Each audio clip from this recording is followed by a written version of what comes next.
Welcome back to Discussion Combustion, episode 55. We're excited. We're ready to rip Tater Chip. As always, back in the building with my co-host, Arthur. It's a Wednesday night. I'm missing another NASCAR race to sit here and, do a little chatting. Connect with the listeners. That's what it's all about, guys. It's about the listeners, It's about you guys. Tuning in week after week, listening to Arthur and I banter. No guest tonight, guys. No guest. It's just going to be Arthur and I running another solo. And we will be taking next week off because Arthur's going to be leaving town, business trip. He's going to be off for about 12 days. We figured it would just be better to... Yeah, instead of stacking episodes, there's too many things happening right now weekly for us to try to do 2 episodes in a week and then, hopefully it all, sinks in. So, yeah, we're just going to take a week off, but it's going to be a juicy one tonight. Yeah, I think so, man. I think so, and that's the best way to run it rather than trying to backstack episodes. Yeah. We like to keep it current, keep it live, so... Again, next week we will not be here, so we'll be back, I think, June 24th. But hey, it's June 10th right now. It is. Let's get into it. We're getting into it. And as always, today's episode is brought to you by Wild Outdoor Adventures. Head on over to WOAMEET.com and sign up for free for all these great outdoor activities. It's an online outdoor activity community connecting others, whether you're a veteran, whether you're a single, whether you're a teen, or you just moved to Colorado and you want to meet some people. Wild Outdoor Adventures has your interest in mind. These guys just went on a hike last week, getting out. They're getting rolling again, guys. Lost Creek coming up on June 21st. If you want to get on that, there's still some spots available. And check out everything else they got going on. You can blog with others, connect with people. It really is a great service. Absolutely. Wild Outdoor Adventures is a company that is Colorado-based. Obviously, they're online, so you can go online. If you live anywhere in the nation, see what's happening in Colorado. Let's say that you're sick of sitting in your house. You want to switch up your scene. You want to check out the beautiful state of Colorado. Well, just go on to WOAMEET.com. You can check out all the things that they're doing. That's free of charge. A lot of the events that they have as well are free of charge, unless if you have like equipment rentals or things that you have to do overnight, then there's going to be things, additional cost included with that. But they are practicing social distancing, so safe hiking. You could get out there with some pros that have been on these trails. That way you're not finding out what's a good trail. You go with people that have been on those trails before. And like Kevin said, if you're a veteran, if you're an entrepreneur, they got Hope for Teens. They have all these different pieces to their website. It's easy to use, and it's a great place, man. It's a beautiful place. It really is. Summertime's here. It's heating up out there. So get outdoors, connect with others, have a good time. You can create a page, too, over at WA for free if you want to try to attract others, talk about some outdoor equipment, some boots, some bags, some fishing rods, some knives, some guns. It really is more than just being outdoors. It's an online outdoor activity community as well, bringing people together to talk about various things, give advice. It's really about helping people. And you can head over to YouTube and check out WA Meet YouTube channel. Watch some of these hikes that they've been on. Kev does a great job over there at filming it. He really tries to capture the beginning, middle, and end of what's going on. A lot of good people on those hikes. Oh, a lot of good people. Everyone's smiling ear to ear. They're having fun. Everyone's having a great time. A second wave of Corona may come, but whatever, man. Let's get out there and enjoy a little bit. Still be safe. Let's have face masks. The hand sanitizer. Let's be prepared. But it's good to get outside, get those endorphins. There's energy amongst the trees and the stones. Like, I know it sounds a little odd, but there's energy, and that's why you feel good when you come in from a walk in the nature. That's why you feel refreshed. That's why you feel ready to move on to the next task, is because getting into the world and seeing the beautiful places of Colorado, it's going to help your mentality. It's going to help your drive. Do it. WOAMEET.com.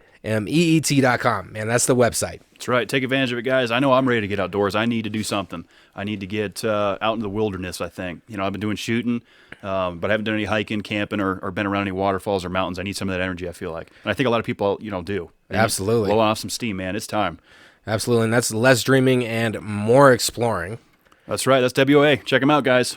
And we wanted to give ourselves just a tiny little, I'm wearing a vintage DCPC shirt tonight. If you guys are interested in getting some merchandise, of course, you could just go to teespring.com/DCPC. We got hoodies, leggings, shirts, whatever you want. Get it in your size and enjoy the DCPC style. Absolutely, yeah. Rep our stuff, man. It's cool to see some merch purchases. Teespring.com/DCPC. Art's got the shirt on. I almost wore the same shirt tonight, guys. That would not have looked ideal. I think it would have been It's a great kind of shirt, funny. though. It would have been something to joke about. It would have been. It would have been. But yeah, buy some merch, guys. Check us out over there. And also head over to discussioncombustion.com. Become a member there. You keep up with a lot of things. See some behind the scenes pictures. All the audio and the video feeds are go up on there as well. And you can become a member. Yeah, if you want us to talk about something, if you're interested in a conversation or want to get our opinion on it, normally check that at least weekly, and I'm happy to reply to stuff. I've replied to people in the past who have been on there. It's easy to use website, and Discussion Combustion, man, that's what it's about. And it's been a lot of fun because our family has helped create a lot of this stuff. Like Clint, he's been on the show. Clint is actually the mastermind behind the website, and it's like his baby. So if you want to make Clint happy, get those clicks on the DCPC website, discussioncombustion.com. Yep, pretty simple, guys. Head on over there. Be sure to like and follow us on all social media platforms. If you're watching on YouTube, be sure to hit that subscribe button, give it a like, comment, tell us what you're thinking. Good way to connect with us. Multiple ways to get in touch with us, whether it's social media, whether it's through YouTube, whether it's through discussioncombustion@gmail.com. We're setting up all these avenues, guys, so, you can connect with us one way or the other. But, we like to continue to build our listenership so we can connect with you guys and get some of your ideas, and that's kind of what's making it fun. We've done 55 of these now, so we're trying to get guests back into the schedule. And at this point, if some of the listeners and the viewers want to interact with us, put in some would you rathers, give us some suggestions to talk about, make it a little bit interactive, that we think that could be kind of fun rather than Arthur and I That would be a up, lot of fun. And just kind of bantering, which it'd be a lot of fun. that's been the backbone of this for a while. But because it'd be cool to add we'll that. Talk. Oh well, yeah, we can talk for we'll chit chat for a while. Break a Kit Kat, pop a bag, scalawag, and let her rip tater chip. That's right, own it, baby. You gotta own it. Oh man, so yeah, own it. Yeah, we set all of our hashtags. Hey, we got it all, I think. Hey, but it's good to be back in the studio. Good energy tonight. I'm really excited because I've been working at home since March 16th, and it's the first couple weeks were a little tough. Now I'm getting into the flow, working from home, but it's gonna be nice because I'm gonna switch up the scenery. That's why we're not gonna be here next week. I'm gonna go take a trip to Portland. I'm leaving Friday, and I'm coming back on Sunday, so it's like a 10-day trip. Have you ever been to Portland? No. So this will be a first. It's going to be a first, and it's one of the places I've always wanted to go to because you have ocean, but then temperate climates. No snow. It's summertime though, so it's probably rainy, pretty warm. I've never been to Portland, but what made you decide Oregon? Well, it's just Seattle is cool, but Oregon just has that feel. Everything that I've seen. I heard it's a fun town. So yeah, I'm really excited to get in there. I'm going to take a 3-day weekend. So taking next Monday off, which I'm really excited about, so we can kind of explore. We're going to go to Cannon Beach and go, see the ocean, and it's going to be really nice just to switch up the scene, man. So you have to get on an airplane, which a lot of people are doing. Yeah. I know my dad was just traveling to Phoenix and back. You're going to have to wear a mask for the duration of the flight. Are you going to be wearing it, do you think, throughout, whatever you go do in Portland? So whenever we are entering into a store or ordering something or anything of that nature, I think everybody should be wearing a mask. If you're getting close to people, then just put on your mask. It's common courtesy right now. And we won't wear it all the time, like on our walks. We could easily walk around people, so keep that social distance. But definitely bring the mask with us. And with all the protesting, which I do agree with the BLM movement, it's still creating a petri dish for the spread of COVID. It's putting all these people in close proximity. So there's definitely a second wave coming right now. Well, yeah, I mean, it's just basic. People are getting back outdoors. They're not following a lot of the social distancing when they're elbows to elbows at a protest. Yeah. Did you see the report that came out from the World Health Organization 2 days ago? No. Regarding asymptomatic patients? No. So the World Health Organization is suggesting that asymptomatic carriers of COVID now are not able to spread the virus. When originally that was the big concern. Now, asymptomatic with 0 symptoms. So there is a lot of patients that have very, very mild symptoms. They could still Those can spread them. Which is interesting to me, but that report came out on either Monday or Tuesday. So that puts up an argument against the masks, I guess, a little bit. But it's just easier to say everybody has to wear it rather than, okay, if you have sniffles, you have to wear it. I mean, it's more like a common courtesy thing until like a vaccine is there. It's going to help people feel more comfortable. And I know we've touched on this show, since we've started back up after COVID started. And, if we could just do a little bit extra, It's not hard to put on a mask, like to help people out, and this is time for humanity, especially with these protests that are going on, for humanity to come together and care about each other in a way that we haven't before, and be considerate for each other like we haven't before. I think this is the time for that. And if putting on a mask is a simple act that can help people feel more comfortable, then why not do that? I wear one every day, man. You know, I got a hot cloth mask on my face most of the day. You know, that's something I had to get used to pretty early, being that I'm in the grocery biz. Yeah, you got a black one too.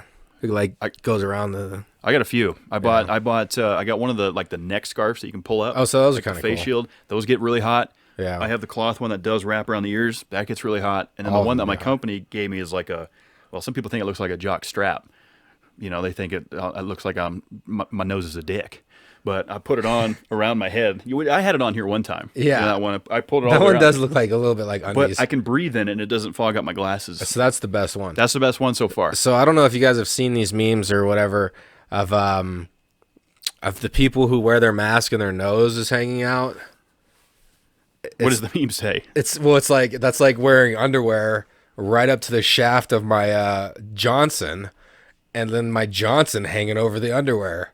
So like, so I've been like noticing people with their noses out, and whenever I'm walking around with my girlfriend, I'll be like, "Oh, look, there's a weenus." I call it a weenus instead of a penis. Why? Even though this is the weenus. That's true. Elbow skin. Yeah, but because it's less, it's a little more, it's not like, oh, look, there's a dick. Yeah, but penis. What's wrong with penis? Okay, well, I could say it's because it's more fun, because it's like, look, they got a weenus showing. And there's all these people with weenuses hanging out. A lot of people are doing that top deck nose over. Yeah, so if you're doing that, like, just take the mask off. Well, I heard it described pretty well as, first of all, a mask is like trying to stop a mosquito going through a chain link fence. No, but that's like one made like that's made out of like a crochet. Is it no crochet is a different. That's a blanket.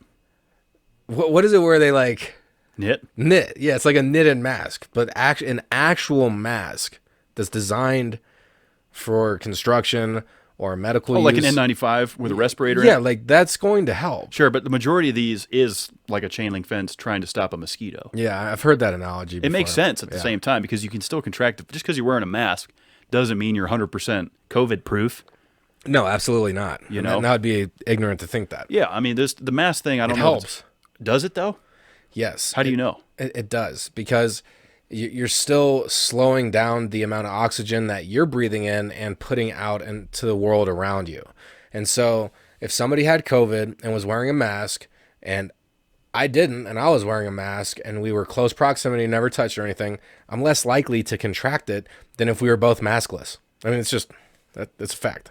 You know, it's been interesting when I have to sneeze at my work, because there's a lot of dust and stuff when I'm in the back room. I have to sneeze a lot. That's just been part of, what I do.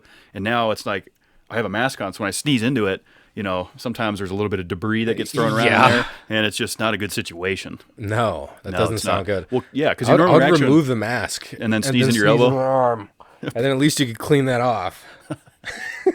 Dude's over here sneezing into his mask. Yeah, well, it's like I don't know what to do. The sneeze is about to happen, so I'm just like, it's all in the mask. I'm sorry that you have to deal with that. I got to wear the thing 10, 15 hours a day sometimes. Oh, man. It's terrible, but I've gotten used to it. I mean, it's kind of cool. Like, it makes me look mysterious. I feel like, it creates this intrigue of who's behind the mask. You know what I've been doing? Is I can make faces at people behind the mask that I'm knowing. So I can do like... No, but you can tell by the eyes. Not really, though. If you got this area covered, then you don't really know what people are thinking. Put it over on me. What am I doing over here? Am I frowning or smiling? You can't tell. How not?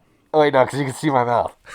I was smiling the whole time. That's what I'm saying. So you can got you suckers. I guess he's right. You can be a little bit mysterious behind the mask, and I like to fuck with people when I do that. I'll be all like... Don't do that. No one can see it. You could like mouth some stuff. Like you could be like... Yeah, I do that anyway without a mask on. That's true. I get irritated with people, but that's funny, man. Yeah, the whole mask thing. I do agree with the BLM movement. It's a worldwide thing right now. Something happened with NASCAR. Oh yeah. Speaking of that, I got to check. Right now we're racing in Martinsville. I got to check my fantasy lineup, and I'll talk about what's going on. Well, so basically, So I'll give you the whole backstory. Bubba Wallace is an African American NASCAR racer. Drives a 43 for Richard Petty Motorsports, and they've been putting a lot of attention on him because he's kind of the voice of the African American community within our sport. Being that there's not a whole lot of minorities in NASCAR. So it's been on him a lot, and he was on CNN a couple nights ago, and basically he said one of the things I want to see is Confederate flags removed from the racetrack. Okay. And so he kind of started that movement, which I found interesting because Bubba's from Alabama, and well, he probably has a worse taste in his mouth. He could, but he went on to say he's like it was a part of, I knew the sport I was getting into. It's a southern rebel sport. It didn't necessarily, obviously, it didn't keep him from coming into the sport. But he expressed some concerns that Confederate flags need to be removed from the track because, as you guys know, I go to a lot of races. Yeah. I've been to Kansas, I've been to Texas, I've been to New Hampshire, I've been to Dover, I've been to a lot, Arizona. Phoenix. And everywhere I go, any NASCAR event I attend, there is Confederate flags flying everywhere. Yeah. Especially in Darlington, South Carolina, where the Southern 500, that's the name of the race, has a Confederate flag in the logo of the Southern 500. It does. I mean, the Southern 500's been a staple of NASCAR for 60 years. So is that no longer the symbol? They're going to have to change it because NASCAR came out today and said, going forward, we are banning Confederate flags from being flown, obviously on our properties. I don't know how they're going to be able to manage that because there's so many Confederate flags flying off the back of a pickup. What are they going to do? Turn them away from the racetrack? So this is the thing, though. It's like it's a symbol, right? And this might be a stretch because it's not quite the same. But if people were out there flying the Nazi flag around, guarantee that people would be like wanting to rip those up and take them down and like not allow that.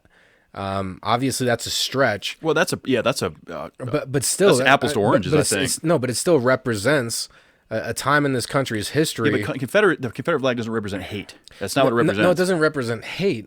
Whereas the Nazi flag does. But it still represents. I don't know, man. I don't know if it represents hate or not. I could see it. Like if obviously I'm not of any other race than Caucasian, but like if I was, I could see that flag as being like, this person is discriminates against my color. Like if I wasn't white, I could see how the Southern flag would make me feel that way. Well, I mean, I guess it's a case-by-case basis because the Confederate flag represents, the 11 states of Confederacy during the Civil War led by Robert E. Lee, whose statue is being yanked down in Richmond, Virginia, by the way. That's one of the last Confederate statues that's being taken down. I mean, I'm okay with that, dude. It was part of our history, though. But it was a part of our history, but they lost the war. They did lose. So I've always said it's stupid that people fly Confederate flags because y'all lost. Yeah, it is kind of I'm from the North, so. Like, what's the point of that exactly? And I get like, like, hey, you're from the South. That's from part of your culture. But I truly believe that what it represents, like, to the masses, when most people see a Confederate flag, I'm normally thinking conservative person that is biased against races and has very like specific opinions about stuff. Yeah, I mean that's probably the stereotype behind it, but you could say that about a lot of other things. I mean, if you see an anti-2A or a LGBT flag or something like that flying, you're probably going to think, okay, this person has a little bit more liberal beliefs. They probably lean left. We're immediately stereotyping because of one stance that they're making. I mean, but correct. But I mean, the Confederates fought for their own rights, and part of those were to have slaves, and so that's what it represents. I feel like that, and I think it's good that we disagree or can maybe agree a little bit, but can open up the conversation. But I truly feel like the whole Confederate flag is a dead symbol. They lost the war, and it just projects negativity. Like what that flag stands for is not a positive thing. Well, I've heard people argue that the American flag, which we proudly fly here in the studio, the red, white, and blue, stands for negativity and hate. So you can make that same argument with the American flag. And I'm not going to defend the Confederate flag because, again, I'm from the North. Yeah. I think it's stupid that you guys want to fly it. But if you want, I still feel if you want to fly the Confederate flag, it's your First Amendment right is where I'm going to stand with it, whether I agree with the flag or not. And you know what? I completely agree with that because so it's okay. Then companies can have the right to say they don't want it because that's their. Do companies have the same amendments that individuals do? Well, I mean, if you're dealing with a right to work situation, they can say whatever they want. Well, this is our standards. That this is how we conduct business. Yeah. You can't fly American flags. You can't wear sports memorabilia to work. I mean, they can make the rules as they so please. That's true. So I overall think that it's going to make a lot of people upset in the NASCAR fandom. But it's going to give NASCAR a better image worldwide. We'll see. We'll see how it pans out because NASCAR has always been stereotyped. Who's kidding who as a Southern redneck? It has, yeah. Sport. I mean, it's always kind of had that. We're over the past 20 years, we're kind of getting away from that kind of redneckness. Yeah. But the roots. I mean, let's talk about the roots of NASCAR and how it got to why it's so redneck. This sport was designed around running illegal moonshine and guys souping up their cars to run away from the police to get the moonshine to where it needed to go. And NASCAR decided let's race these cars around the beach at Daytona. Well, no, NASCAR, it wasn't a thing. Like the guys just started racing it, and then it became. Well, when the sanctioning body of NASCAR took over in 1948, when it became an official, and NASCAR stands for the National Association of Stock Car Auto Racing. Okay, that's what it stands for. These guys are racing on the beach in Daytona in a circle on the sand, before they even hit pavement. And then it progressed from there. Okay, let's take this oval to the pavement and so on and so forth. So that's the roots of it. So yes, it started pretty hillbilly, redneck. Those aren't offensive terms to me. I hope no one gets offended by those terms. It did. We're running moonshine. We're in the South. We got hot rods. A little bit redneck. And that's one of the great things about the sport is it's always kind of had those Southern roots. And that's why people are so upset, especially in the South, that they're not going to be able to fly their Confederate flags at these races. That over 70% of our races take place in the Southeast. And so I'm gonna play devil's advocate against my own opinion here. I could totally see if being from the South, I grew up in the South, and that was a part of my lifestyle growing up, then it wouldn't mean everything that I said that I feel like it means. It would mean, pride of my state, pride of my region. I could see that. And there are some minorities that also fly the Confederate flag. Yeah, it's not a white thing, I don't think. Well, it's primarily. You think? Yeah, I would say maybe 5 to 10% is minority based that actually fly it. But there are those out there. So I mean, I could see how it's like a symbol of where they grew up, and we're all conditioned by our education growing up, and if that's how you feel about it and that's what it means to you, then it is something positive. But if you raise the level, look on a world view, the Confederate flag is a symbol that represents pro-slavery, and that's how it is on the world view. I'm gonna disagree with you. I think that it's a part of it. I think that people immediately correlate the rebel flag to slavery, and they completely abolish the history of the Civil War. Which again, I'm from the North, so we won. But I don't think on a broad spectrum, Confederate flag, racism. I don't think those two are directly correlated. It might have been a part of it, sure, and I can see why people are upset. But I'm a little bit just taken back by why. With everything going on, and I support Black Lives Matter. I want to make that very clear. And I think that racial injustice has been going on in this country for far too long. And around the world, these police around the world. I mean, look at Venezuela. That's a whole other story down there. But police brutality in general needs to be brought. We need to take a look at this. Okay, so what's going to be the outcome? What is the point of the protest? I've been thinking about this a lot, and I think we're starting to see some of it.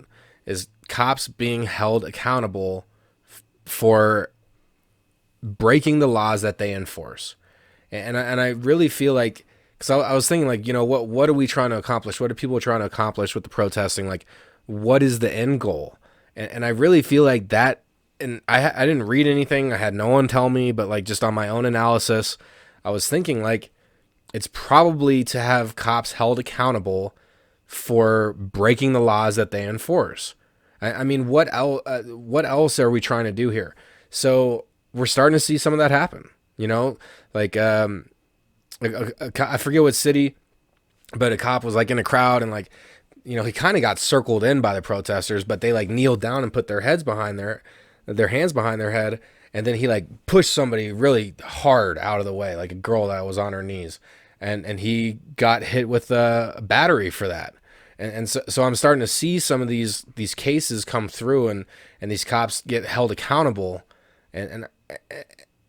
But the charges need to stick. That's the thing. Like, it's on video, or like in Buffalo, New York, those cops who pushed the old man down.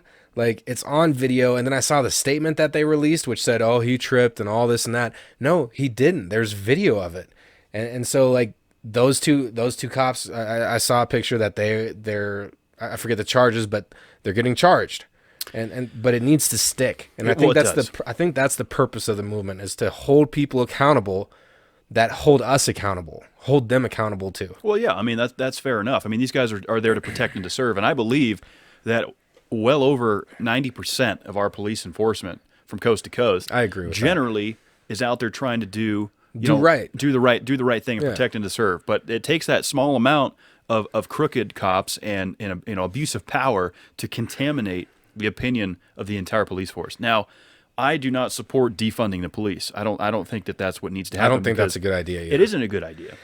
But there's like 4 different types of defunding that they're talking about. I wish I would have taken notes on it, but it's not a smart move. Like let's just hold these people accountable, and then I mean, there's bad people in any industry. There's bad people at every single job, and it's just make the rules different, so then these people don't have the freedom to feel like they can just break the rules and get a small slap on the wrist. Well, it was always justified because they carried a gun and a badge that he did his job. He did what he needed to do. And it wasn't ever looked at anything other than that. And I think that that's what I hope most comes out of this movement, is that we hold these police accountable for reprehensible behavior. I mean, we saw Cops, the TV show Cops that we all know and love, watched for 25 years. They pulled the plug. They're shutting it down. Really? Live PD on A&E. I just read, and I'm going to have to probably check the article on this. There was a situation that they caught live. I think it was in Austin, Texas. 2 nights ago on Live PD, where they tased and killed a man live on A&E. So that's being possibly by yanked. Taser? By Taser. Yeah, he was tased, and it was another I can't breathe situation. Was there like more than one Taser on him? I didn't see the video. I just read the article that both Live PD and cops are under a little bit of scrutiny right now. Yeah. Rightfully so. People are outraged with the police, but it's tough because at the same time, if you have a situation and you need to call 911 and you need police dispatch there, they need to be funded for that.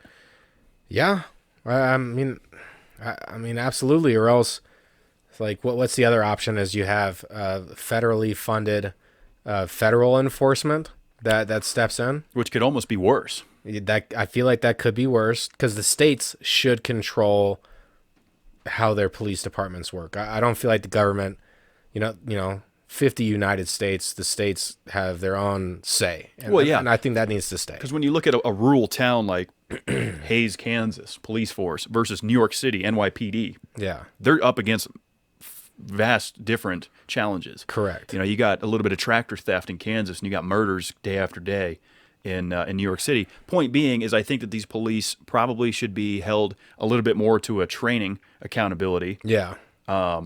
Educating... there goes our logo.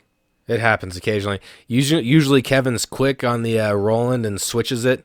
But, we talked about this before we went on air tonight, and we're like, we're totally cool if that happens. I knew it was going to happen, but... It needs to be some behind-the-scenes stuff. Yeah, it's good stuff. But, yeah, I just think if we hold them to a little bit higher accountability of training procedures and following through, every day. Did you uphold your duty to protect and to serve, or did you exceed some areas here? Just fine-tune a little bit, because I think a lot of these cops have a little bit too much freedom, and some of the abuse of force and power comes from that. Well, I totally agree with that, and to give an example of how is, it takes longer to become a hairstylist than it does to be able to have a gun and a badge driving in the street in a cop car. Like, was it like 90 days you could become a cop? And it's like 1,500 days for like a stylist or something. So that's where I feel like an improvement can be made.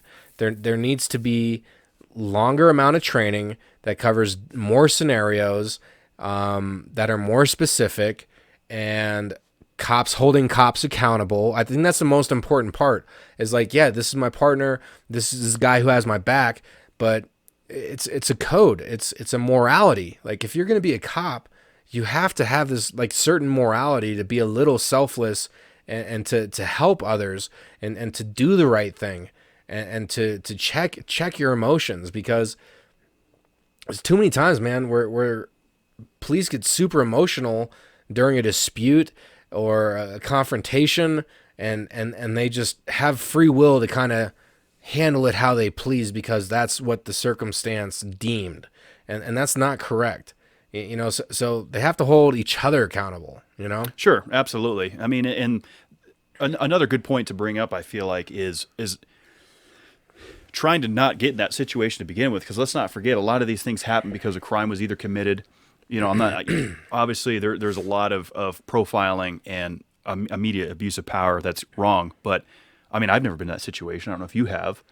I've Fortunately, I haven't. I've been face to face with a lot of police in my years. You know, nothing real crazy, but I don't end up in those scenarios where I'm needing to be apprehended, or detained, so to speak. You know, to where they can start saying, "Well, he's resisting," you know, and whack him with the nightstick. Yeah, I mean, well, I saw this video and it was of a white dude who was like speeding, and like he claimed he was going 5 over, maybe he was going more than that.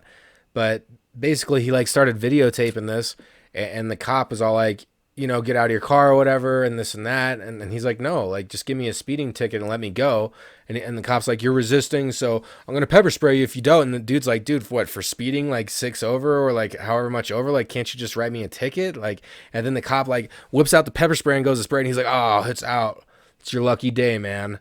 Because he uses it way too frequently. So it's like, I feel like, and not every cop out there, obviously, but some of the police, they take any sort of like resistance to their order, and then they just are like, no, I'm going to make it my way, whether I have to tase you, whether I have to pepper spray you. And like, instead of just like trying to do the right thing. Okay, you know what? You're right. I don't need to take you out of your car. I don't need, like, I'll just write you the speeding ticket. Like, there's more than one way to skin a cat. There's more than one way to do things. Like Pac said, there's more than one way to shoot a gat. And like, honestly, Tupac had some of the most realist lyrics out there. Like, you listen to some of his lyrics talk about equality and all that. It's relevant today as well. And it's just like, if people could just work harder on holding themselves accountable and living with a morality that is going to be just to others. Like, if you're a police officer, if you're enforcing the law, you have to have that morality of being like just and doing the right thing, even if it's not easy. You know, there's like a power there that you get, and like Spider-Man, you know, with great power comes great responsibility, and like it's true, man. Like some people can't handle the power. Yeah, and it gets their heads or something, you know? It gets to their heads, and they like to throw their weight around and make sure, and a lot of that stems from probably some other personal things. I don't know. I certainly would not want to be a police officer, you know? It'd be tough right now. It'd be really tough. It would be real tough. I mean, I feel like those guys have a little bit of a target on their back as it is, whether you're a good cop or not. Yeah, I mean, even myself, like, I've find myself, like, after seeing all these videos of bad things happening and stuff, like, while the protests are happening, I have to remind myself, like, not every cop's bad. Like, I shouldn't look at the police with a damaged eye, you know, because that's not fair to them. Right. That's not fair to that officer. Because at that point, that's prejudice. Then I'm just as ignorant. You're being prejudiced. Yeah, then I'm ignorant. Assuming that every cop, every badge and gun is doing evil and doing those things, and they aren't. Yeah. That's just so we got to check ourselves too. Like you said, man, there's like, it's probably 90% of them are good, maybe 75 to 80, whatever, but the majority is good, and they mean well. I think so. I mean, I don't have, stats to back that up. I've seen a lot of videos that are very disturbing. I've seen a lot of, especially now than ever. I mean, everybody's recording. If there's a police situation happening, whether it's you're getting stopped from shoplifting at a grocery store to whatever, people recording it. Yeah. So these guys aren't going to be getting away with anything for a while. And it's going to be interesting to see what happens. So on the contrary, I have seen a lot of touching videos with police. I have too. As well. Yeah, I have too. I've seen those. There's a lot of good cops out there, man, that mean well, that are helping the community, that are doing the right thing. And it's important to remember that, because it's so easy right now during this to get. So the human mind works like this, man. It's easier to get caught into the negative. It's like a whirlpool. You kind of like dabble on the top, and it's really easy to get sucked into it and go all the way down, and you don't even realize that your mentality is doing that. Like, it's a natural human trait to. It's easier to just, oh yeah, negative, like my job sucks, like frick, it sucks working from home, or, I tripped on this cable, or the HDMI didn't work right, and you just get negative. So that's like a human trait. So it's important to like understand that, and then work harder to be like, my day is good, my life is good, and so we have to do that with the police too. We can't just go jumping into this whirlpool of negativity around law enforcement. We have to stand above to show them that we still support them, because there's good police out there that are working hard to make people safe, and that do care and that aren't racist. And so if we hate on all police, then that's not the right way to do it either. No, it isn't. It isn't. I was kind of thinking that maybe we could invite a member of like the Denver Aurora PD on the show and just kind of get their perspective and maybe pick their brain a little bit. A guy that's out there carrying a gun and a badge, and sit down. Do you know anybody? I don't know anybody. Not in the Denver Aurora Police Department. I got a connection back in the D.C. Alexandria, Virginia area, which is outside of D.C. Clint might know. Clint might know. I would like to get a officer on here, I think. I think that'd be good, and just that way we could talk about what it's like being on that front line right now from the side that's being protested. Because the police are being protested, basically. Sure. And at the same time, these guys, I don't know. It's a tough situation, man, because people are very sensitive about it right now, and you say one wrong thing and it could escalate pretty quickly. I know, and we can have the whole conversation. We could honestly talk about this for the entire pod. I like to switch up the subject to keep you listeners entertained and involved. So you do a little bit better at that. I could just sit here and ramble on the same topic for 3 hours. So leave your thoughts on that. Like, what do you guys think about what we've been saying about what are the protests trying to accomplish? But I did put together some would you rather's here, man. Okay. So to kind of switch up the theme, I always got a food one. What do we got? So would you rather have a toad in a hole or an avocado toast? Do you know what a toad in a hole is? No, I don't know what that is. Let's just hear a guess on what a toad in a hole is. I don't know, man. There's so many possibilities. I don't know what it is. What is it? So it's basically a piece of toast, and you cut a circle into the middle. Well, it's not a piece of toast originally. It's a piece of bread. You cut a circle in the middle, and then you put an egg in that and fry it, and then you flip it once and you fry it again on that side. So it's basically like an egg toast sandwich, and then the circle, you put jam on that. Sounds pretty good, actually. So that's your toad in a hole. I've never had that. What? No, I've never had a toad in a hole. You need to have it yourself. Where did you first? My mom. Your mom? Yeah, my mom used to make the toad in the holes. Oh, man. And you do like sprinkle a little, like you put the bread in, a little butter in the pan, medium high. Let that sizzle a little bit. You throw that in there, the toast in there. I mean the bread in there because it's not toast yet. No, it's not toast yet. And then you crack the egg. I suggest putting some cheese down underneath the bread before you lay that, so that way that sounds delicious. Fizzles on the cheese, and then once it kind of cooks, and you give it that flip, and you do a little seasoning on each side. You flip one more time, so it's that or avocado toast, which I have had several times, and both. I haven't had the toad in a hole, which sounds tremendous, by the way. Great breakfast. Had avocado and toast on sourdough, which is delicious too. So, I mean, based on what I've had, I would have to go avocado toast because I've eaten it. But I want to try a toad in a hole. You've had like an egg sandwich. Oh, dude, fried egg sandwiches are that's what it's tremendous. Like. But it turns the bread and the egg into one, basically. That is pretty good. Now, what I like to do is I'll take an everything bagel, toast it, cream cheese, usually 1 to 2 over hard eggs on there with bacon. Okay. I'll layer bacon in between those eggs. So is over hard, is that still runny? No, over hard's not runny. So you got over easy, which is runny. You don't like the yolk spill? Not on my egg sandwich. I love the yolk spill. Not on my sandwich. Why not? Not on the sandwich. I'll eat it just if I'm doing over easy eggs on my plate. But if my sandwich, I want it like the egg patty with the bacon, melted cheese on there, on an everything bagel. Delicious. Yeah. No, that is good. That is a good treat. I'm going toad in a hole all day, all the way.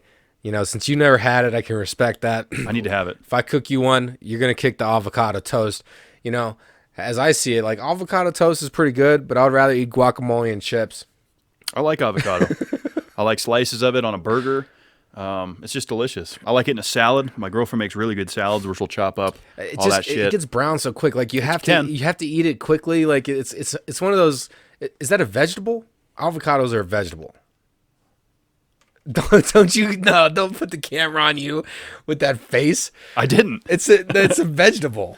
I believe it is. Yeah, it's not. I don't think it's not a fruit, but a tomato's a fruit. Okay, so a fruit grows on a tree, or it grows. Vegetables grow underneath the ground. Avocados grow on trees, don't they? So, but tomatoes Grow on vines. Yeah, they don't grow underneath Or plants. underneath plant. the ground. But do onions onions underneath the ground? What is Onions you got to pluck, I think, or pull them. Or and potato is a vegetable. This is where we always make ourselves sound really just not knowledgeable. But this is where our listeners are like yelling at us. They're like, "It's a fucking vegetable." I know our listeners are pretty good at correcting us. You guys are like, these guys are idiots. Yeah, but at least we admit to it. Oh yeah. You I don't know? know. Is an avocado a vegetable or fruit? I'm gonna go vegetable. I'm starting to think it's a fruit now. All right, I'm just gonna do. You're gonna do some Google research. I'm just gonna. So I'm all about to talk to. Is avocado a vegetable or a fruit? We're keeping this one real. According to Love One Today, avocados are fruits. What? They're typically considered a single-seeded berry.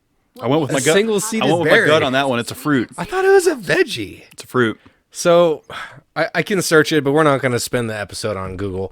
So it's a fruit. See, and like when I first learned a tomato was a fruit, I was like, because it grows from a vine, it grows from a tree. I think anything that grows out is like berry. Like obviously that's a fruit, but it's like carrots. It's from underneath the ground. You got to pull it out. That's a vegetable. Like potatoes, vegetable. Onions, vegetable. lettuce. Vegetable. Vegetable, yeah. But it's above the ground. I don't know what the classification is on that. I don't think it's above or below ground. I think it has to do with the seed. Oh, yeah. If it has a seed in it, then it's a fruit. Yeah, but wait a minute, because let's think about this. There's no vegetables that come to mind that have a seed in it. Yeah. Or like seeds on it or in it, because strawberries, it's on it. Right, and then you have like oranges. They have seeds in them. They do. And that's a fruit. Bananas? Banana is a fruit. It grows on a tree. Bananas are good. Bananas are good. So bananas are man-made. Corn is man-made as well. Mm-hmm. Well, so like a sweet potato, Yeah. Is technically a genetically modified organism. It's a GMO because sweet potatoes it was a cross between potato A and potato B. I don't know which two they were exactly, but they made the sweet potato that way, which is labeled a genetically modified organism because it didn't grow naturally. Yeah. So like corn, sweet potato, bananas are GMOs. And what else is GMO? There's a lot of them out GMOs there. have a bad reputation because people hear the word genetically modified and they're immediately like, Clone. yeah, I mean, and there is a lot of bad GMOs out there for sure, but the sweet potato and corn and bananas, I guess, are good examples of what GMOs originally were before they started getting a little bit wild with it. Yeah. So to steer in another direction again, how do you feel about like AI progression? I think we talked about this a lot back when we were doing just audio. Last summer. We talked a lot about deep fakes and how AI, because it's, how do I feel about it? But like, okay, because I was watching this like thing on YouTube. Hopefully you're checking us out on YouTube. Yep. I was watching it and I was seeing how they were talking about like how AI could potentially really help us as far as like drone automation for logistics, car automation for obviously driving and transportation, buses, big tractor trailers, automation. So like that could potentially like help all those fields out. But if the AI were to become conscious, would it choose to help as it was designed to help humanity, or would it, Terminator style? It would depend on the AI being programmed to do a task. Like I've seen that they're starting to introduce the AI burger flippers. It's just this little robotic arm that scoops them with a spatula and turns them. Yeah. So that has a specific task. You do a pretty good robot impersonation. Oh, thanks. Just kind of. You do such a good one. I like what a copy. Well, I mean, that's basically all it is, right? So, so AI that's programmed to do one specific task like that, or like your Watson, like those databases that can beat two Jeopardy professionals. You know, like those kind of things where it like has all this information. If it has a learning capability, Yeah. if it's like, you know, because like using Terminator as an example is prime, because, you know, the T100 model, whatever, Yeah. it's adaptive learning. John Connor was teaching it new things, like trying to make it more human. If it has adaptive learning, I think that could be a concern because then it can think for itself. And it's not programmed to do that one humans task. is the virus. Right. Because we technically are like depleting resources, you know, polluting rivers. By the way, Russia recently had the largest oil spill ever in their history, and it's completely like in the river, like I forget which river, but it's completely, it's like pink. The river looks pink, and they declared a national emergency for this oil spill in Russia. They probably should have. Biggest one in Russian history. I remember when we had that one down in, close to Durango a few years ago, that the EPA was trying to kind of tiptoe around. That ended up being pretty gnarly. Yeah. Down in, what river is it? In the San Juan Valley there, going towards Pagosa, Durango. Oil spills in the waterways is not good. No. And so would, like, let's say you have Watson that becomes self-aware and, you know, would that AI view humanity as the issue? Or maybe it would view humanity as like it's God because we gave it birth. It would just depend on if it had the adaptive learning capability to analyze a situation, if they teach it to analyze a threat and a solution or whatever that may be, that's where I think we get in trouble. But I mean, AI, as far as doing those simple tasks, like I've seen Boston Dynamics does a great job with all this stuff they're putting out. They've created, you know, these little robots that will grab boxes and it's palletize like a construction them. dog, Right, right. And now they're putting an And they're for attachment sale on now. it, like for on that where they can have an arm on it too. Yep, I've seen that one. It can open. It's super badass. It can open doors. It can do a lot of things. So that advancement is going to be interesting to see. If the AI can think for itself and analyze threat, you know, positive, negative, and different, and analyze different threats, I think that's where it could become dangerous. Yeah. Yeah, I can see that, man. I mean, AI is here. Like, we're doing it, and it's helping us out, and it's part of our daily lives, you know? It's just one of those things. Like, I'd be curious to see where AI is in 100 years or even by the end of my lifetime. That was just a side note, you know, just something that I was pondering through my head. So, if you had to choose between owning a McLaren or a Ferrari, Easy. you're Ferrari, aren't you? No. Thank you. No. And look, We usually don't agree on these. when it comes to cars, we don't. Look, Ferrari has a great name. You know, they went head to head with Ford. Yeah. You know, we all know what they've done with Le Mans and how Ford ended up coming in there and getting it done. But Ford versus Ferrari versus McLaren, dude, McLaren all day. Yeah, McLaren all day. It's a British company. I'm going McLaren. I love using the McLaren when I play Gran Turismo online. The McLaren F1 was so badass in 1994 when I was young. I remember that being the fastest car, the fastest land car. It was like, that thing's cool. You'd sit in the middle, you know, the body style was slick. Then You do sit in the middle. It's like more driver friendly, right? Yeah. I mean, this thing's badass. Then the McLaren P1 came out, which took it to another level. You know, not to mention their prototypes and a lot of the stuff that they run in the GT series and things like that. McLaren all day. Yeah. I think Ferraris are sexy. Obviously, sports cars are sexy. But, yeah, I'm going McLaren. But There's just something about that McLaren style, dude. man. And I love the sound of it. The McLaren has that deep V12 and V8 growl, whereas Ferrari has that real high pitch kind of. They do. I mean, it's tough though, man, because Ferrari has a reputation. Yeah. They have a great reputation in racing.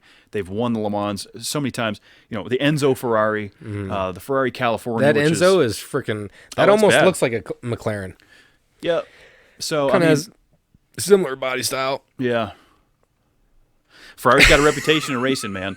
And I'm not going to say Ferrari sucks because I'm not going to say Yeah, that. it doesn't I suck. would certainly drive one, but if I had a choice over an Enzo Ferrari or a McLaren P1, I'm going McLaren, dude. McLaren For all sure. day. Come on. We normally don't. Social distance pound. What, we're elbowing? Elbow. Okay. Well, we should at That's least touch the elbow. safe way.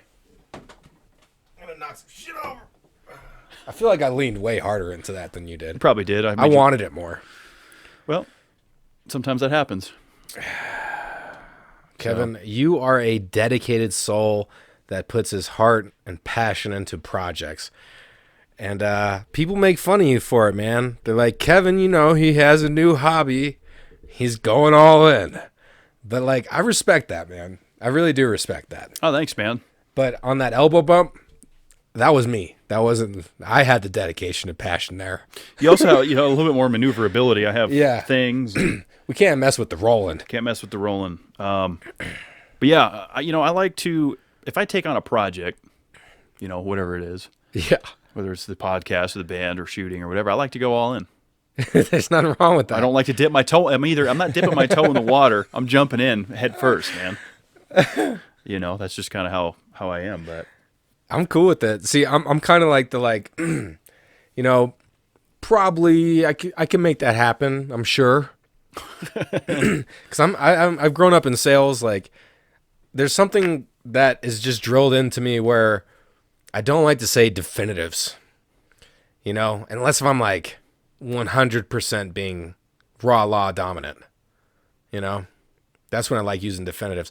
If not, I'm kind of like, yeah, let's keep that in the gray area. You like to hem-haw a little bit. No, I don't like to do that. I like to just say, yeah, probably.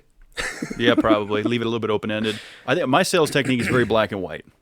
And if I get into a situation where there's a lot of pushback or questions, I really just kind of hone in on, well, this is this is the best way that we're going to be able to handle the situation, and you're going to really love the results. Well, what's like when people are asking you questions like, because I do trucking, so there's cases where if they're sitting at like a shipper too long, then they need to get paid for those extra hours. And sometimes I can't get those extra hours approved. So to keep them happy on the load, because they're going to pick it up, I'll be like, yeah, I'm looking into that. I won't give them a definitive, like, yeah, I'm going to reach out to the customer, but I need this first. So because a lot of times people need answers right away, and you give them an answer saying that you'll give them an answer. It's like one of those things. Yeah, but then do you ever follow up after that? Well, of course, if you're a professional, you have to like follow up and make sure that you tell them no or yes. You're not just blowing smoke, because that's where you get, But I do blow smoke. And one thing I have been doing less of is I've been drinking less beer. I'm drinking beer tonight, but I have been drinking a lot of White Claws, free plug for them, because my belly was starting to get obnoxious, and I was seeing it. It was in my way. And it was in your way. When I would walk through a doorway, you would see my belly first. My belly would walk through the doorway first. And so I've been trying to drink less beers. I've been trying to walk more. I've been trying to eat less and eat healthier. And I feel like since I've been here, since last week, I feel like I've lost like 2 to 3 on average. Because obviously we fluctuate 5 pounds a day. But I feel like I've lost just a smidget. Yeah, I mean, you've been quarantined sitting at the house. I've still been out moving around. I definitely have added to my belly from the beer. Yeah. But I'm still moving around enough that I think it kind of plateaus. Yeah. It's not, I'm not packing on but I've been eating kind of questionable at times. I've been trying to walk more. I've been eating a lot of pizzas. Pizzas. So I gotta take that out of the diet. Even though they're killer, like cardiac killer type. It's so good. Pizza's good. I like to add extra cheese on the frozen pizzas. See, the frozen pizzas, they've been tearing up my mouth. The roof of my mouth gets torn up with those frozen pizzas. Well, you're eating it when it's too hot. No, it's not the heat. It's too hot. Then what else is tearing up your mouth? I don't know. It tears my mouth up more than... It's too hot. Maybe. You're biting in too soon out of the oven. It's hard for me not to. I know, me too. That's why I know from experience it's too hot, and that's why you're tearing up my mouth. Your mouth. Yeah, I like pizza. I like... I've gotten into... have you tried mod pizza? MOD pizza? Yes. Those real flat crusts. They're a little bit healthier alternative. I'll throw all kinds of creativity things on there. Because typically when I order pizza, I'm old school. I like pepperoni, mushroom, sausage. Yeah. Those are usually my go-to toppings. So we get Blue Pan from time to time, and we had it delivered. This was like a month ago, and they messed up the delivery. Like, they didn't bring the right order. We got somebody else's order. One of the pizzas that we had was like a cheese pizza with Parmesan. I'm starting to salivate. And garlic on it, and that was really good. Sounds yummy. Didn't expect that. And then there was also another one with sausage, mushrooms, and like caramelized onions. Yum. And that pizza was really good. And so whoever ordered that out there, whoever ordered it, thank you, because we called them and told them we didn't get the right order, and then we also got our correct order. Oh, so you got like a bonus pizza. And then they kept That's always kept nice. those ones. And dude, we had pizza for a whole week, and it was like delicious. Pizza's heavy. It's a little bit heavy, and so like same with pasta. I made some fettuccine kind of Alfredo dish the other night. Yeah, and custom sauce. Not custom. No, I did the Classico. I didn't get too crazy with it, but Yeah. I fried up some onions and mushrooms and put that in the sauce, threw it over it, because I like to have a little bit more than just noodles and sauce. Well, yeah, you got to put some kind of protein in there. Well, I didn't put any protein in there though. But mushroom is like a protein. Is it? I'm pretty sure there's protein in mushroom. I'm pretty sure a mushroom is a vegetable, by the way. Mushroom is a fungus. Yeah, but I guess it is a fungus. So, but is it a vegetable? I think it's a vegetable. It's got to be. What? Because it doesn't have seeds. I think that's what it is. I'm pretty sure. Without using Google, I know I could, but I'm pretty sure that's what it is. It's like, so, if a tomato is a fruit, which it is. No, but it has seeds in it. I know, but it's a fruit. Yeah.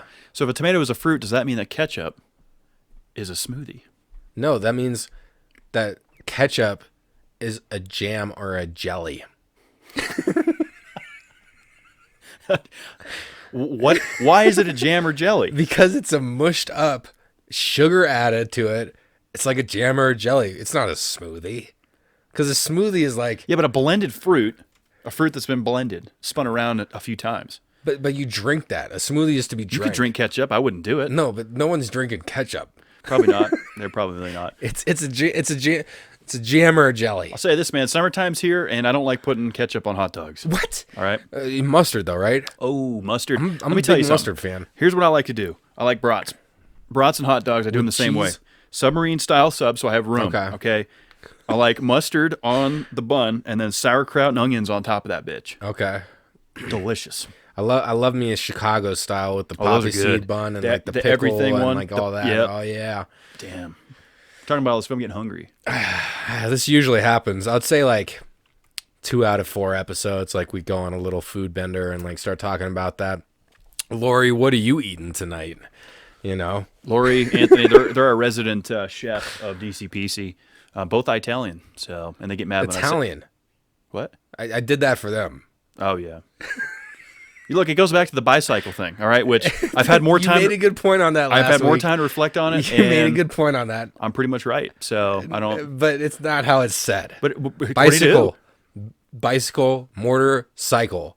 Like that's just how If you're it gonna is. call it a bicycle, you got to call it a motorcycle. All right, that's what I've come up with. It's a bicycle, and I'm going to buy one because we got the Sober October, not so sexy Sober September. It's Sober October Bicycle Challenge, guys. I think it might be cool to do. Wait, the I just said September bicycle. thing. I just fucked up my own shit. It's bicycle. It's bicycle. See when he's not thinking. No. He says it right. No. You're putting on a play. You're putting on an act. No, I don't think so. you're as real as fuck at acting. Maybe I should act. I'm maybe. joking. I love you, man. This whole thing is a foundation on friendship, and I don't know, man. It might be kind of cool because like everybody does the Sober October. Everybody does that.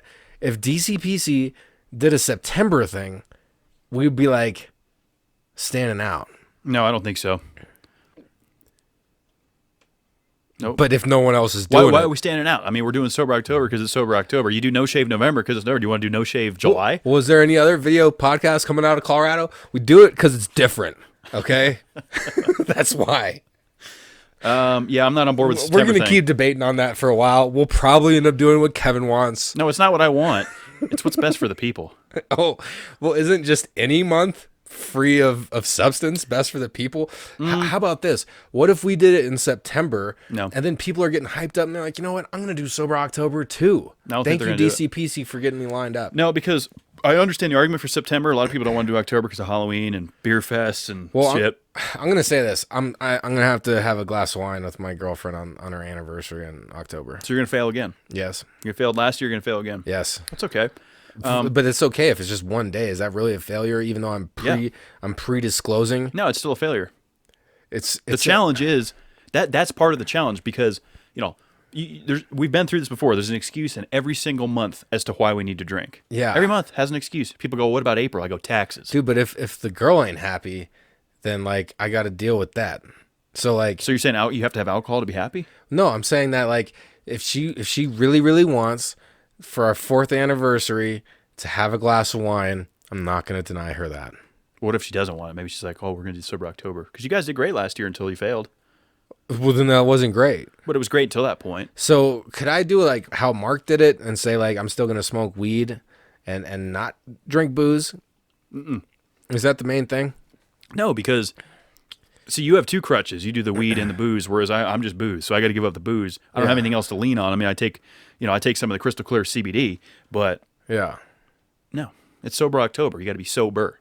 Yeah. No mind-altering substances. Coffee is an exception because some people go as far as saying you can't do coffee. Anything that gives you any sort of feeling, stimulants, things of that nature. I don't know. Sober October, man. We did it last year. I did it the year before. This will be year 3 for me.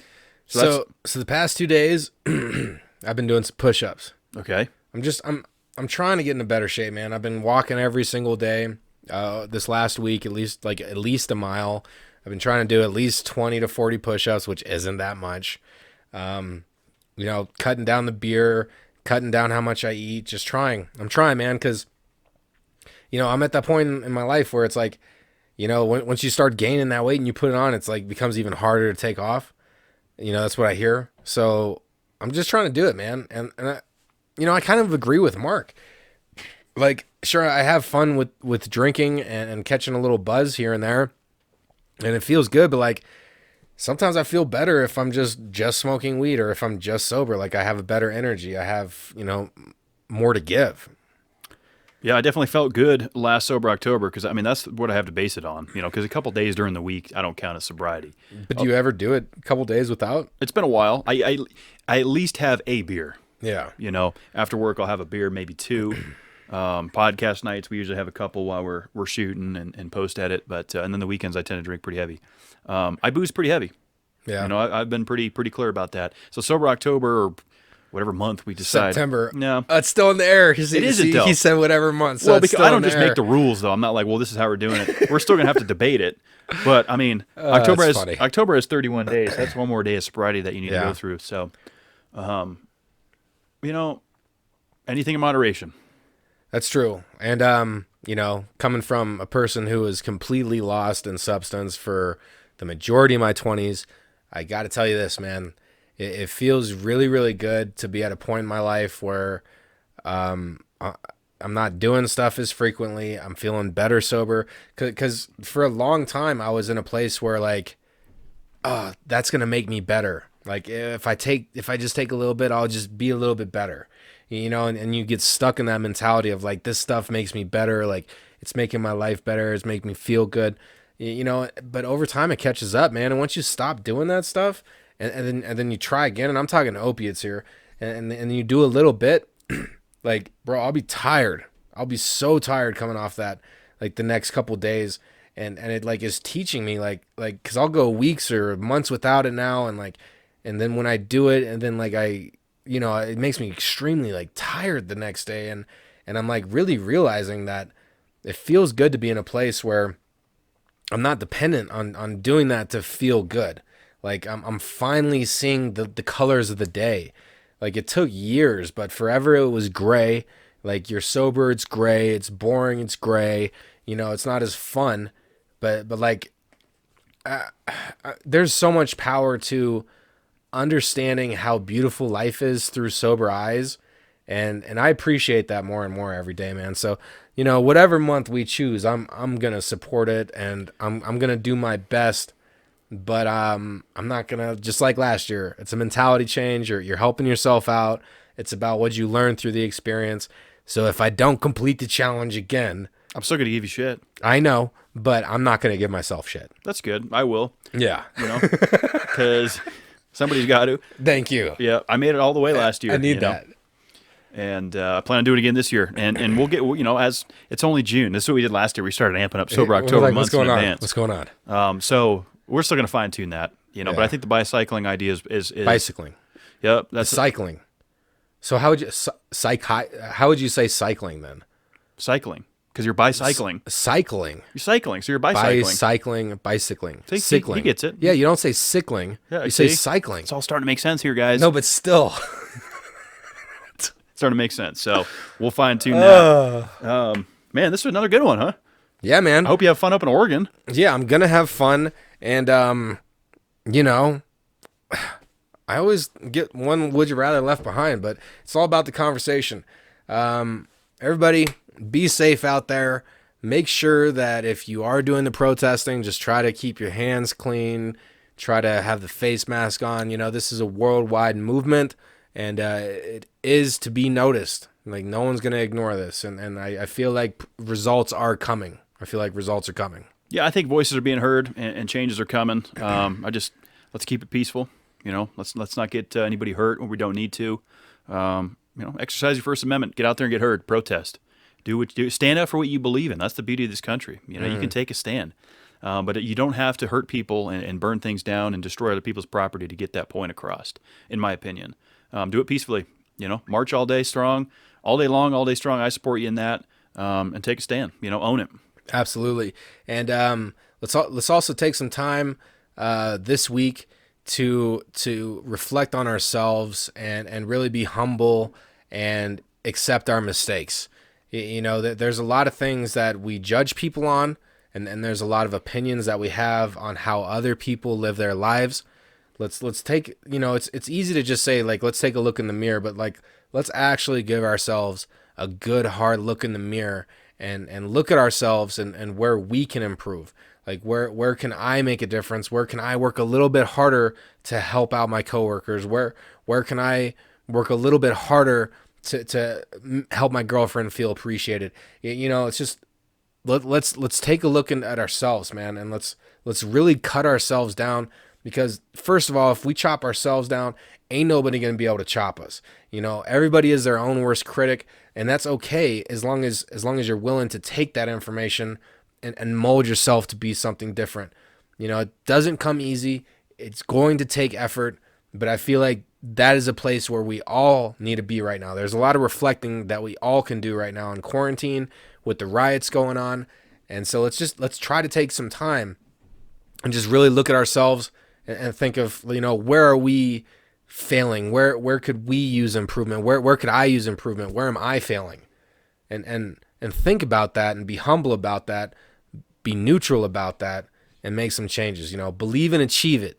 Believe and achieve that. That's how I feel, man. Coming in powerful with the close there, Art. I always get a little bit motivated at the end of these. Good words for sure. I think self-improvement is always something that shouldn't be overlooked. There's always something to be done out there to better yourself or maybe, be a better neighbor or, this or that. Just help out where you can, because it goes a long way to pay it forward and to extend a hand and just maybe just listen to someone that's going through some hard times. Just sit there and listen. Yeah, lend an ear. People need to be heard. And, I found that just listening to people sometimes helps them feel better. Absolutely. Because a lot of people don't feel heard or appreciated in this world, and that's unfortunate because everybody has a voice and everybody's equal in my eyes. So I certainly stand with the Black Lives Matter movement. I stand with everybody. Let's get on the same page. Let's treat everybody the same, regardless of what you look like or who you love. We're all one. Yeah. We're all Americans. We're all human. Yeah. And it's time we start acting that way. Yeah, absolutely. BLM, I'm going to throw it up. Believe and achieve, y'all. We appreciate you. We can't do it without you. Well, we can, but it's more fun with you. Absolutely. You guys are what make us come back every week. We'll see you back here in 2 weeks. June 24th, Art and I will be back. We'll take a week off. Art's going up to Oregon, so I guess I'll just kind of hang out next Wednesday and not podcast. Or who knows, maybe I will. Who knows? We don't know. But appreciate you tuning in. Be sure to subscribe to us. Thanks for all the support, guys. Be sure to follow us on all social media platforms, as you know. Check out Mountain Made. Head over to mountainmade.life. Buy your crystal clear CBD products.